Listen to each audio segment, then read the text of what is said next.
സംവരണം എന്താണ്, uniform civil code എന്താണെന്ന് പോലും അദ്ദേഹത്തിന് അറിയില്ല. വാട്സപ്പിൽ ലഭിക്കുന്ന കാര്യങ്ങളൊക്കെ വായിച്ച് അദ്ദേഹത്തിന് ആ ഒരു ലോജിക്ക് കയറി കൂടിയതാണെന്നാണ് എനിക്ക് തോന്നിയിട്ടുള്ളത്. ഈ സത്യനന്ദിക്കാട് പ്രിയദർശൻ സിനിമകളുടെ ഒരു സിൻഡ്രം, ആ സിൻഡ്രമാണ് അദ്ദേഹം അത് പറയുന്നത്. ഞാൻ BSc ഫിസിക്സ് പഠിച്ചിട്ട് എനിക്ക് ജോലി കിട്ടിയില്ല.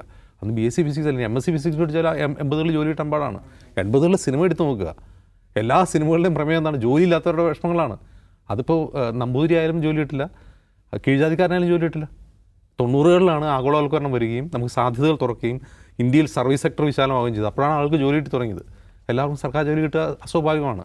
പിന്നെ പഴയ നമ്പൂതിരി തന്നെ പറയുന്നുണ്ട്, ഞാൻ ഒരു ബുക്ക് സ്റ്റാളിൽ ജീവനക്കാരനായിട്ട് നിന്നു, പല ജോലികളും ചെയ്തു, പല സംസ്ഥാനങ്ങളും കറങ്ങി നടന്നു, എനിക്ക് ജോലി കിട്ടാതിരിക്കുക എന്നുള്ളതായിരുന്നു അദ്ദേഹത്തിൻ്റെ പ്രശ്നം എന്ന് പറഞ്ഞു. എനിക്ക് ബിസിനസ് ചെയ്യാൻ കഴിവില്ലായിരുന്നു. അദ്ദേഹത്തിൻ്റെ കഴിവില്ലായ്മ തുറന്നു പറയുന്നുണ്ട്. ബിസിനസ് ചെയ്യാനുള്ള കഴിവില്ലായിരുന്നു അദ്ദേഹത്തിന്. ഈ തൻ്റെ മെറിറ്റ് എന്താണെന്ന് സ്വയം തിരിച്ചറിയാമെന്നുള്ള നല്ല കാര്യമാണ്. BSc ഫിസിക്സ് പഠിച്ചു എന്നുള്ളതുകൊണ്ട് ഞാൻ ജോലി ചെയ്തേ ജീവിക്കൂ, വൈറ്റ് കോളർ ജോലി ചെയ്തേ ജീവിക്കൂ എന്ന് ഒരാൾ തീരുമാനിച്ചാൽ അയാൾക്ക് തിരിച്ചടിയാവും. അതിൻ്റെ കാരണം റിസർവേഷനല്ല. അദ്ദേഹം പിന്നെ മറ്റൊരു അബദ്ധം കൂടി പറയുന്നുണ്ട്, യൂണിഫോം സിവിൽ കോഡ് കൊണ്ടുവരണം. എന്തിനെതിരെ? സംവരണത്തിനെതിരെ.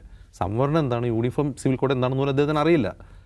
യൂണിഫോം സിവിൽ കോഡ് എന്തിനു വേണ്ടിയുള്ളതാണ്, സംവരണം എന്തിനുള്ളതാണ്? അപ്പോൾ എനിക്ക് തോന്നുന്നു അദ്ദേഹം ഒരു വാട്സപ്പ് അമ്മാവനാണ് എന്ന് തോന്നിയിട്ടുണ്ട്. വാട്സപ്പിൽ ലഭിക്കുന്ന കാര്യങ്ങളൊക്കെ വായിച്ച് അദ്ദേഹത്തിന് ആ ഒരു ലോജിക്ക് കയറി കൂടിയതാണെന്നാണ് എനിക്ക് തോന്നിയിട്ടുള്ളത്.